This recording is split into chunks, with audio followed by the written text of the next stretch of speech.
Hi, everyone. Welcome to my YouTube channel, White Knowledge is Power, the importance of understanding racism in America and why white people should know Black history. Now that I have your attention, the purpose of this channel is to educate, create meaningful conversation, and end racism one video at a time. In order for our country and world to heal, I believe that white people need to, as a whole, educate ourselves, listen, and start to have conversations within our own communities to end racism and prejudices of all kinds. The fact of the matter is that we as a group were the ones who created the conditions we find ourselves in today. And to dismantle it, we must first educate ourselves on the history of how this happened. We cannot sit idly by and allow history to continue to repeat itself, especially at the expense of senseless violence, death, and destruction. One of the things I want to tackle on this channel is learning about and educating others about the gaps in the education system, specifically on what I and other white people probably didn't learn in school about Black and other minority history. This is one of the reasons I'm reading from a teleprompter for this video. The information is too important to forget anything. Today, I want to talk about a very prominent and important piece of the history of racism in America, the 1955 murder of Emmett Till. This is arguably one of the most famous and well-documented instances of racism in the last 70 years, and I didn't learn about it growing up in the Midwest, and I'm sure a lot of white people didn't either. Who was Emmett Till? Emmett Till was a 14-year-old boy from Illinois who was tortured and killed in Mississippi in 1955. Why was he murdered? He allegedly had the nerve to whistle at or interact with a 21-year-old married white woman in a shop. That's it. Emmett was visiting his great uncle in Mississippi over the summer, and he and several of his friends and cousins were in town one day, and he ended up going into a shop owned by a local man named Roy Bryant. His wife, Carolyn Bryant, was working in the store that day, and according to her initial testimony, she stated that Till was in the store and started grabbing her and hitting on her, potentially whistling at her. Other testimonies stated that Till never touched her. There were several different accounts of what happened that day. Carolyn Bryant's husband, Roy, found out about the interaction several days later and was enraged. He and his half-brother, J.W. Millam, decided to do something about it. In the middle of the night, he abducted Till from his great-uncle's house at gunpoint. They took him, made him carry a 75-pound cotton gin fan, ordered him to take off his clothes, severely beat him, gouged out one of his eyes, shot him in the head, and tied the fan of the cotton gin to him with barbed wire and then threw him in the river. Several days later, Emmett's body was discovered in the river.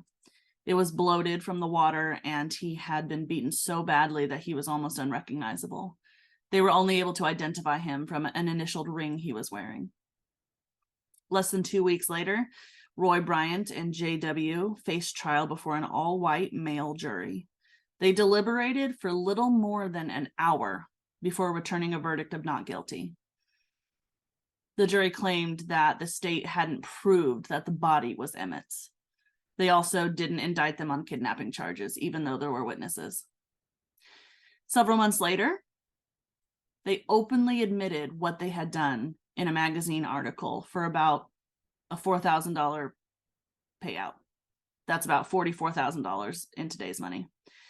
Due to our laws of double jeopardy here in America, they couldn't be tried again for the crime, even though they admitted they did it, so they were never punished. Emmett's mother insisted that although her son was so badly beaten, that he have an open casket funeral so that the nation could see the brutality of racism firsthand, because there were no words to describe what her son had experienced. Thousands of people came to view Emmett and pay their respects. They also published the photos of Till on the cover of Jet magazine, and Jet had to reprint for the first time ever because it sold out. I am going to show you now the photos that were published of Emmett Till. Please be warned, these are extremely graphic.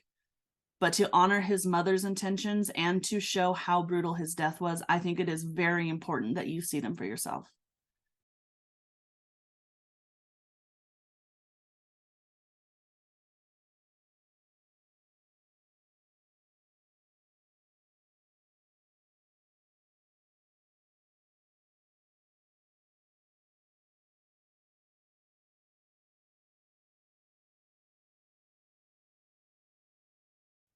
Carolyn Bryant, the woman Till was accused of harassing, had an unserved, undated arrest warrant as recently found as this year, 2022.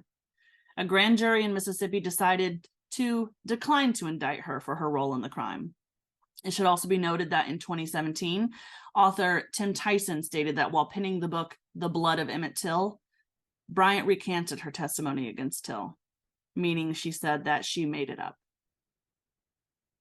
She was never held accountable, even though there was an unserved arrest warrant this year. Also this year in March, President Biden signed the Emmett Till Antilynching Act into law, which made lynching a federal hate crime. Activists have been fighting for that law for over a century, dating back to the anti-lynching activist Ida Wells. It took so long, too long, for that to get passed, but thank God it's passed now. So these are just the basic facts and information about the Emmett Till case, and I encourage you to dig into your own research as well.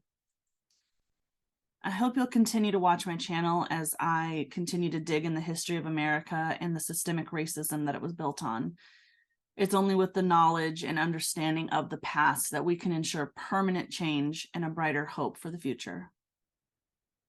Let's end racism together.